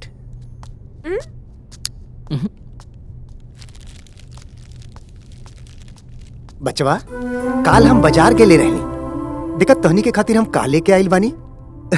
अरे कर तो चटकदार रंग हमरा इतना निक लागल ना, तो हम सोचनी कि रितिका बेटिया पर खूब निक लागी। ला बेटिया, इतहरा खातिर। हाँ? और बेटा ऋषभ, इतहरा खातिर। ला। ओ माय गॉड, ये तो बहुत सुंदर बा। काका, हाँ? एक अजनबी खातिर इतना कुछ काहे करता नहीं? अरे तहनी लोग 4 दिन से साथ में रहत बड़ा और अभियो अजनबी बड़ा। हाँ? अरे हम खूब समझता नहीं। दोनों एक दूसरे से बहुत प्यार करत रहा। लेकिन हम तहनी के प्यार के ई घर के जैसन झूठे शान शौकत के बलि न चढ़े दे। बलि? बलि न चढ़े दे? हाँ। तू जाने चाहता रहा ना कि तोहनी के हम इतना काहे चाहिए? हाँ। कहे से कि रितिका के चेहरा में हमार मालिक की बेटी शालिनी के चेहरा लौका था, जिकरा हम बचपन से पाल पोस के बड़ा कैले रहली। शालिनी के ब्याह ओकर मर्जी के विरुद्ध ओकर बाप और भाई तय कर दिलस। जबकि वो सब जानत रहन कि शालिनी कोई और लड़का से प्यार करत रही। बिन मां की बेटी विरोध बहुत कैली, लेकिन सब दबा देहल गई। फिर एक दिन शालिनी चुपचाप अपने प्रेमी के संग घर से भाग गई और घर से भाग के कोर्ट मैरिज करके सीधा अपने ससुराल चल गई और ओकर भागता देखा ससुराल में ये रिश्ता के सब खुशी खुशी स्वीकार कर लेने से शालिनी अपने ससुराल में बहुत खुश रह ली। फिर एक दिन वो अपने बाबूजी के फोन करके सब कुछ बता दे। फिर ओकर बाबूजी शालिनी के ससुराल पहुंच गए और सबके सामने हाथ जोड़कर ये रिश्ता के स्वीकार कर ले और शालिनी के ई कह के घर में वापस ले लें कि अब हम सार्वजनिक रूप में सामाजिक तौर पर इनकर ब्याह करब। और शालिनी भी खुशी खुशी अपने बाबूजी के घर वापस आ गई। यही ओकर सबसे बड़ गलती हो गई। फिर ओकर बाद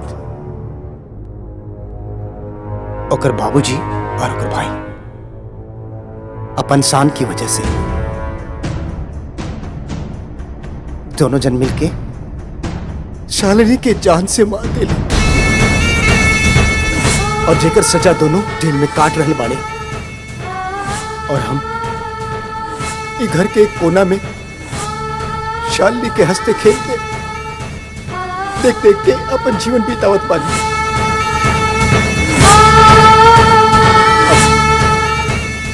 टोनी के देख के हम आस बन गई बचवा कि अगर टोनी के शादी करावे में हम सफलता पा गई ना तो समझब कि शालिनी की आत्मा के शांति मिल गई। रहुआ निश्चिंत रही, यही खातिर हम वो नफरत की दुनिया से बहुत दूर निकल आयल बानी। आई नाश्ता करी। हाँ, चलो नाश्ता कर लेते।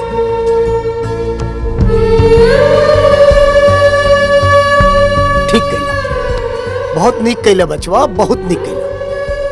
अब देख बचवा, अब 2 दिन के खातिर हम बाहर जाता नहीं। ठीक बना?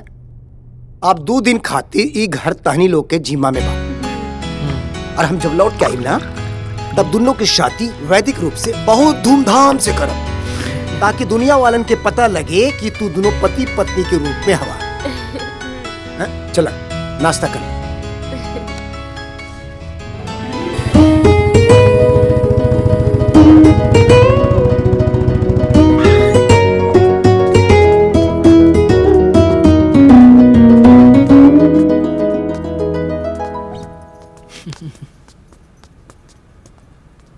ऋतु, ए ऋतु,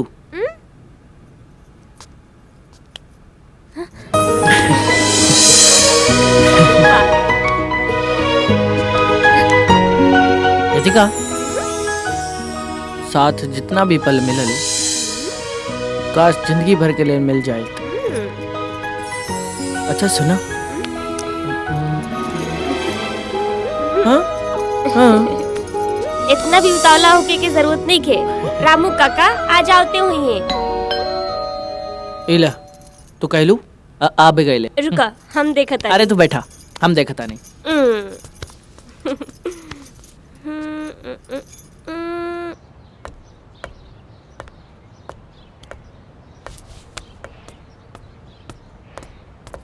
सब इंस्पेक्टर रणवीर शर्मा, हम रामगढ़ टाउन थाना से। Mister Rishabh, you are under arrest.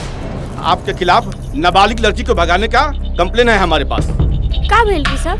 देखो ना, रितिका, डॉक्टर अब सुरेंद्र ठाकुर, आप दोनों को अभी हमारे साथ चलना होगा। लेकिन क्या बात है ऋषभ बबुआ? इंस्पेक्टर साहब कहते रहे। क्या बात है इंस्पेक्टर साहब? हाँ? बच्चा लोग का गुनाह के लिए बड़े लगातार हुआ इनका पहचान ली ना? हाँ? अरे हमार पार्टी के विधायक जी के पुत्र हवा ऋषभ बबुआ। काका, हमें मालूम है विधायक सत्यपाल सिंह इनके फादर है और हमारे पास अरेस्ट वारंट है। लेकिन इंस्पेक्टर साहब आप प्लीज आप बीच में ना आवे, नहीं तो इन्हें अपने पास रखने के जुर्म में हम आपको भी साथ लिया सकते हैं। रहे दी काका, इन्हें अपन ड्यूटी पूरा करे दी। चलिए इंस्पेक्टर साहब।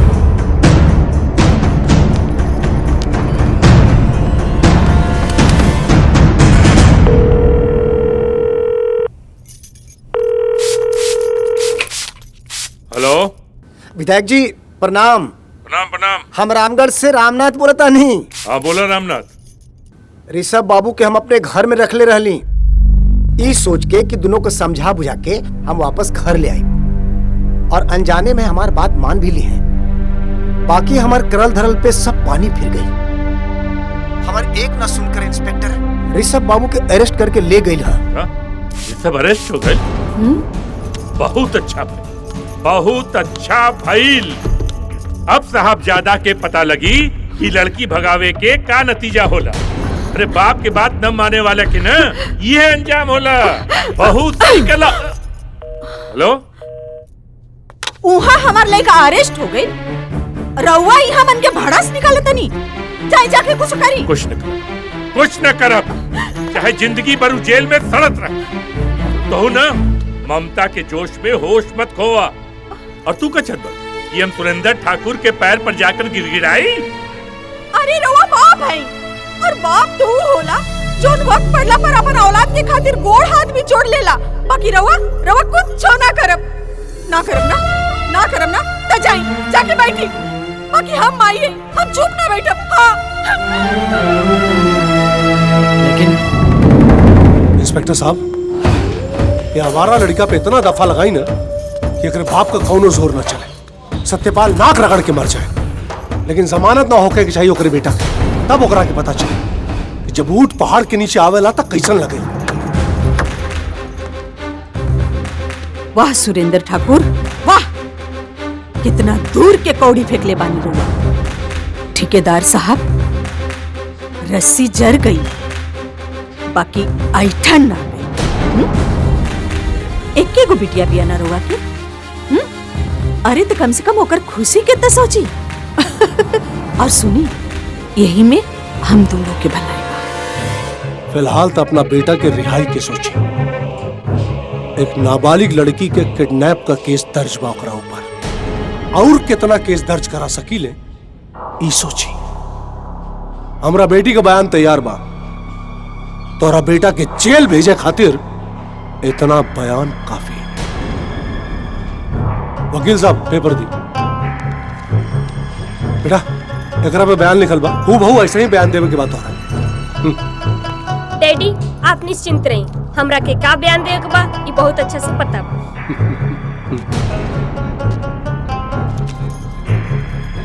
इंस्पेक्टर साहब, हमार बयान लिखल जाओ। बोलो। मैं रितिका ठाकुर, डॉटर ऑफ श्री श्री सुरेंद्र ठाकुर, 4 दिन पहले हुई बालिग लड़की ये कबूल करती है कि वो अपनी मर्जी से श्री सत्यपाल सिंह के बेटे ऋषभ सिंह के साथ भागी थी, क्योंकि हम दोनों एक दूसरे से फैसला लिए थे। और इन 4 दिनों में ऋषभ ने मेरा बहुत ख्याल रखा और मैं बहुत खुश हूँ। सो मैं आपसे चाहती हूँ कि बिना किसी शर्त के आप ऋषभ को यहाँ से छोड़ दें।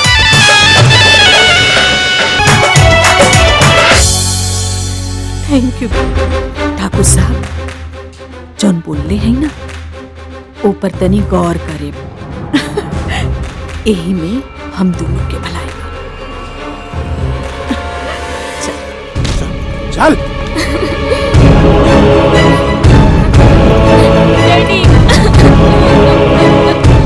बहावा अपना आंख से गंगा जमुना के धारा, लेकिन जब तोहरा किस्मत में यहाँ लिखल बा तो हम का कर सकीले। जब तक कोनो लड़का देख के तोहर बियाह ना तय हो जाई ना, एक कमरा से तू बाहर ना निकल। और आमा, आज से कर खाना पीना सब यही कमरा में हुई।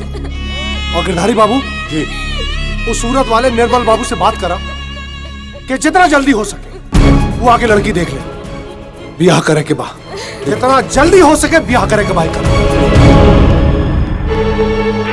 ठाकुर साहब, रउआ लगा था कि ऋषभ के रहते हुए बिटिया कई और से ब्याह कर ली। ये भी तो सोची कि रितिका बिटिया अब नाबालिग ना रही।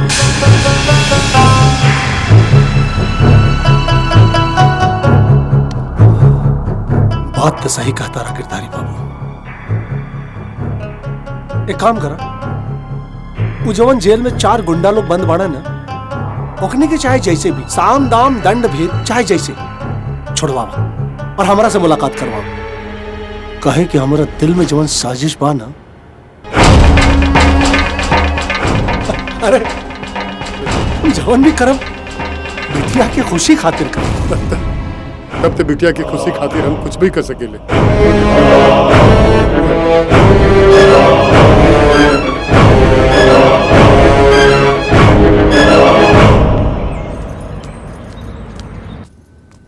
रामू जी पानी लावा। जी का हो लड़का की छुड़ा के आ गईलू, बहुत नीमन कैलू। नीमन राउर मुंह से बढ़िया ना लगेला। रवा तब बोले कि चाहिए हम बेजाएं कहीं नहीं। थोड़ा समझ में बात कब बोला। बाप का प्यार दिखाई न दिला, महसूस कर जा। खूब महसूस हो जाए अगर वो लड़की अपन बाप के खिलाफ ना बोलले हुई। राउर और हमार प्यार धैल के धैल रह जाए, जमानतो ना मिली। वो तो शुक्र मनाई उ लड़की के कि भरल थाना में अपन बाप के मुंह के सामने बोल देलस कि ऋषभ और हम प्यार करेंगे और हम दोनों अपन मर्जी से गए रही। तब जाके इंस्पेक्टरा छोड़लस ऋषभ के और उस सुरेंद्रवा के मुंह तो देखा ही लायक रहे। हाँ ए जी एगो बात बोली, वो लड़की में कोनो कमी नहीं खे, बहुत संस्कारिक बिया। बस रो अपन अहंकार छोड़ दी। ओकरा के अपन घर के बहू बनैला में कोनो हानि नहीं खे।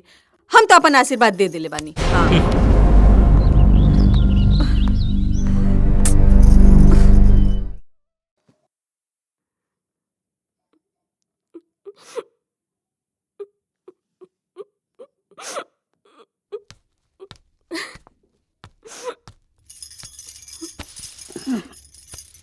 बेटी कब तक रोइबू? आया माँ का प्यार करे वाला इतना बदनसीब होला जेकरा खुशी के बदले ई गम नसीब होला। बेटी अपन दीवार पे अंधेरा लिख के कोई सूरज के ना मन कर सकेला। तू धीरज रखा, ई आया माई तू हर साथ दी। खाना लगा देनी। हाँ चलो चल के खा लो। अब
रखियो बाबू, अंदर चलो।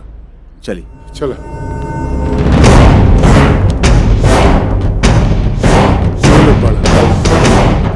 ओह तोनी बाड़ा रॉकी की टीम के मेंबरान। तोनी में रॉकी क्या है? जी हम हैं। अब दरअसल जौन भी भइल अनजाने में भइल। अब हमारा के ना पता रहे कि वो लड़की जौन भी आऊ राउर के बेटी ही है। हाँ ये बात से कोनो मतलब नहीं किया हमरा के कि तोहरा के पता रहे या ना पता रहे, लेकिन हाँ तोहरा के ई जरूर पता होखे के चाहिए कि तू जवन हवालात से जेल तक गईला वो ऋषभ के बाप सत्यपाल के चलते।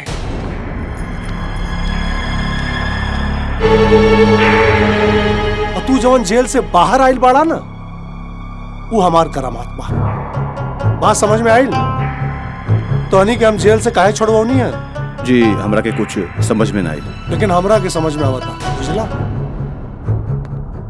इतना दिन में तोहनी के ऋषभ से दुश्मनी तो हो गई, और दुश्मन का दुश्मन दोस्त हो।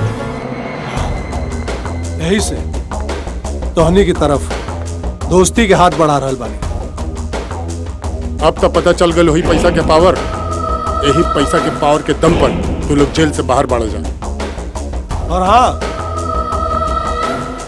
तोहनी के सर पे सुरेंद्र ठाकुर के हाथ केहू बाल भी बांका ना कर पाई। आज पहाड़ी वाले बाबा के मंदिर के पीछे ऋषभ आवत था। जा निकाल ला अपन दुश्मनी लोग, और अगर दुश्मनी निकाले में ओकर जान भी निकल जाए ना,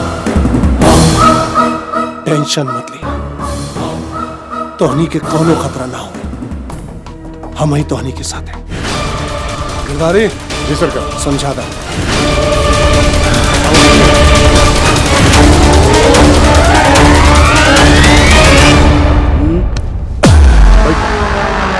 फिलहाल तू रख लई अपनी खेवा खर्चा औजार पाती खातिर। ओहो, समझ गई, अच्छी तरह से समझ गई कि हमारा के कार्य के काबा वे सब के अपन जान से हाथ धो ही के पड़ी।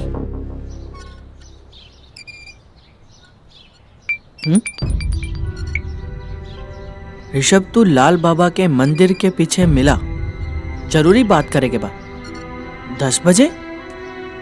ओ माय गॉड, 10 तो बज गई।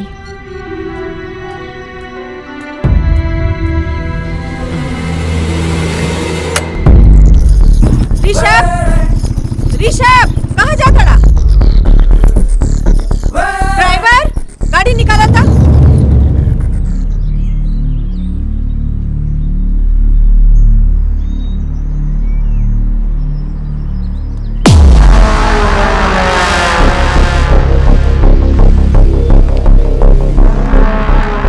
ये सब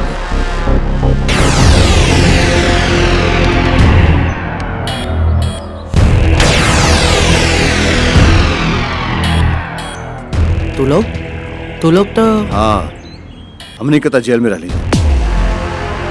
यहाँ कैसे आजाद हो गई, थोड़ा से बदला ले देखा। देख भाई रोकी, जॉन भाई ओ भाई, अब हम एक अलग जिंदगी जिया था नहीं।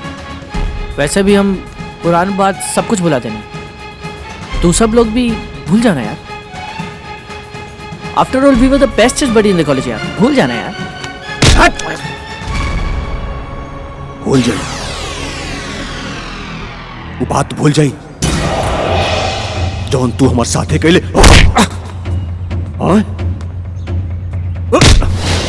वादा भूल जाई जौन रीतिका के लेके तू हमारे साथे कैले रहे।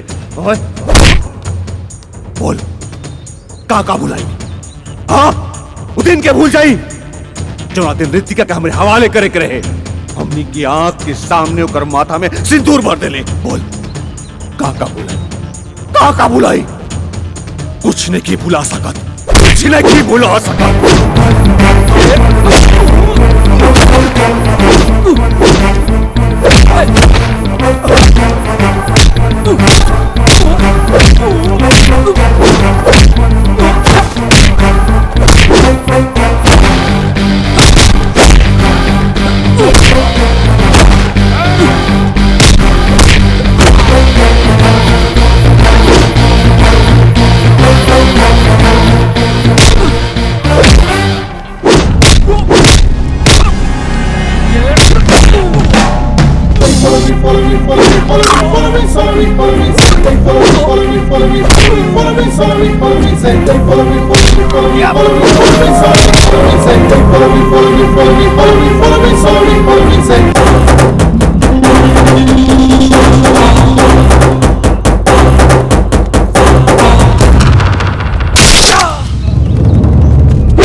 बोल काका, कैसे भूल जाए रे? कैसे भूल जाए? इतना मारसन कि जान भी निकल जाए तो कोनो बात ना।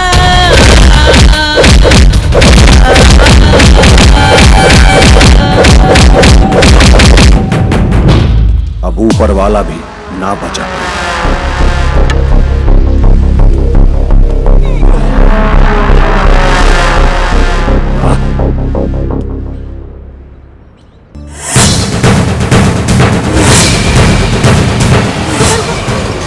वो देखा ऋषभ के भाई।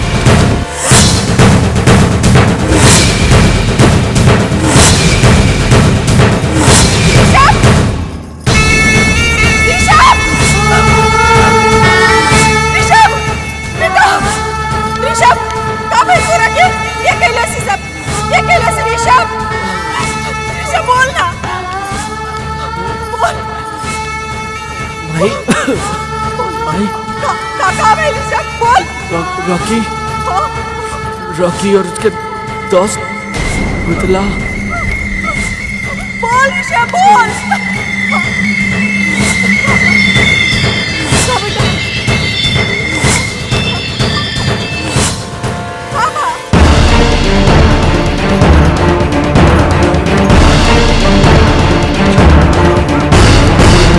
ऋषभ कुछ ना हो तो रखे।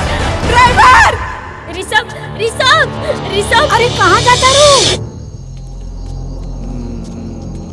1 मिनट। ऋषभ से तो हिसाब हो गए, लेकिन अभी एगो हिसाब बाकी बा। अब का रोकी भाई? सूद तो वसूल हो गई, लेकिन मूल अभी बाकी बा।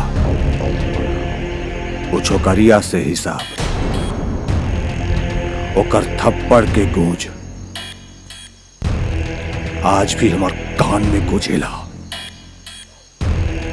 रॉकी भाई, तुम्हार मनोकामना पूर्ण हो गई। आओ देखा आ गई।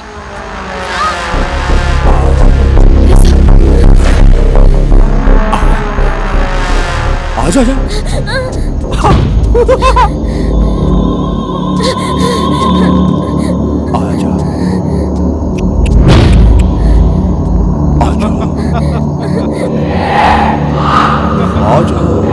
आजा, कुछ ना कर, थोड़ा सा प्यार कर। आजा। छोड़ हमके, छोड़ा हमके, छोड़ा हमके, छोड़ा। बाहरी रह सा, मूलधन वापस ले ली।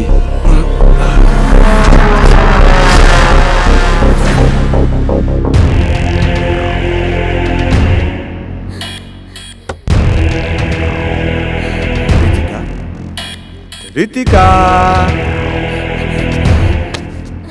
रितिका,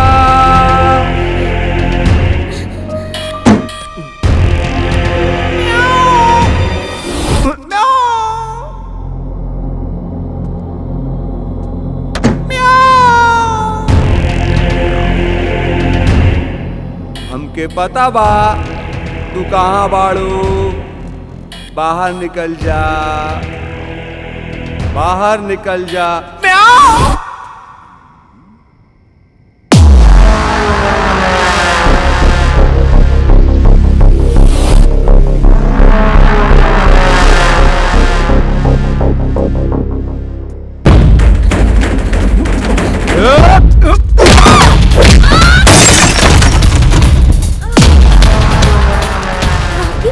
छोड़ दो हमरा के। अरे ऐसे कैसे छोड़ दे? हमरा के माफ कर दो। बिल्कुल ना। देखा रॉकी, तो थप्पड़ आज भी हमारे कान में पूछा था। रॉकी हम हाथ छोड़ता नहीं। हमके रॉकी प्लीज हमके छोड़ दो। देखा रॉकी प्लीज ना रॉकी, ना रॉकी, ये ठीक ना हो। हमरा के माफ कर दो रॉकी, हमके छोड़ दो प्लीज रॉकी।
जिंदा ना छोड़ो करा के अरे क्या कहला सब कुछ अरे अपने बच्ची की क्या ही हालत कहला नाम बोल एक बार नाम बोलो कर बोलो बेटी बोलो बेटी डैडी माफ कर दे हम हमारे से थोड़ा सा भी प्यार कैले होगा तो हम और एक अंतिम इच्छा बा ऋषभ हमार प्यार ना हमार पति भी हो तोहरे नाम के बच्ची बोल हम अंतिम इच्छा बा हमार अंतिम इच्छा बा सुहागन के रूप में हमार ऋषभ आग दी है पढ़ ली डैडी रितिका हमार बच्ची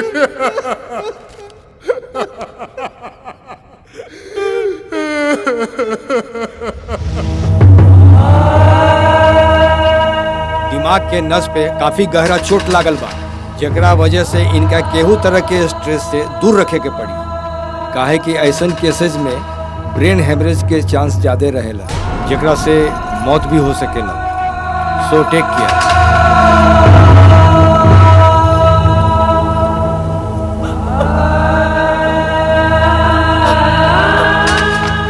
देख ले लू अपने बेटा के हाल बाप के डिसिप्लिन में जब माँ के ममता घुसेला ना तो ये नतीजा अरे वो तो वो कमीना सुरेंद्र बिच्छू के तरहती पर रख के हमार बेटा के डंक मरवाइलस सुरेंद्र की उम्र कैद की सजा दिलवाइल ताज कम कानून का दांव पेश तो देख लेना और सत्ता का शक्ति का होला अब हम ओकरा के दिखाई अरे कटोरा लेके भीख ने मंगवा देली ना तो हमरो नाम सत्यपाल ला सत्यपाल